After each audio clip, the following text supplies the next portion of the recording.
Hello दोस्तों, मैं सुषमा पंडित आप सभी को सादर प्रणाम करती हूँ। आज मैं आप सबके लिए बहुत ही सुंदर सा अवधी नाच गीत लेके आई हूँ, तो प्लीज़ वीडियो को फुल देखिए और गीत का आनंद लीजिए। गीत कैसा लगा ये कमेंट में ज़रूर बताएं। बहुत ही सुंदर सा अवधी नाच गीत है और जो कि मैं ढोलक के साथ आप लोगों को सुना रही हूँ, तो प्लीज़ वीडियो को फुल देखिए और गीत का आनंद लीजिए। गीत कैसा लगा ये कमेंट में ज़रूर लिखें। नैहर के सुख चैन राजा बड़ा निक लागे, नैहर के सुख चैन राजा बड़ा निक लागे।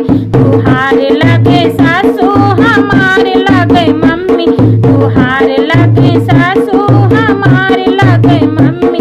ललन के लागे नानी राजा बड़ा निक लागे, ललन के लागे नानी राजा बड़ा निक लागे। नैहर के सुख चैन बड़ा निक लागे, नैहर के सुख चैन राजा बड़ा निक लागे। तुहार लागे मम्मी हमार लागे सासू, तुहार लागे मम्मी हमार लागे सासू।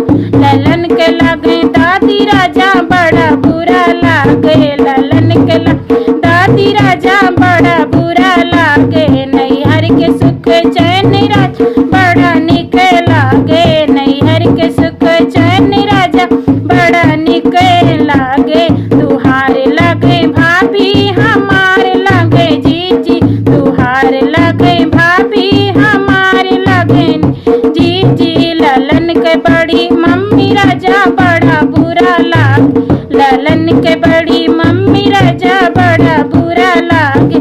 नैहर के सुख चैन राजा बड़ा निक लागे, नैहर के सुख चैन राजा बड़ा निक लागे। तुहार हमार लगे भाभी, तुहार लगे सरहज, हमार लगे भाभी तुहार लगे सरहज। ललन के लगे मामी राजा बड़ा निक लागे, ललन के लगे मामी राजा बड़ा निक लागे।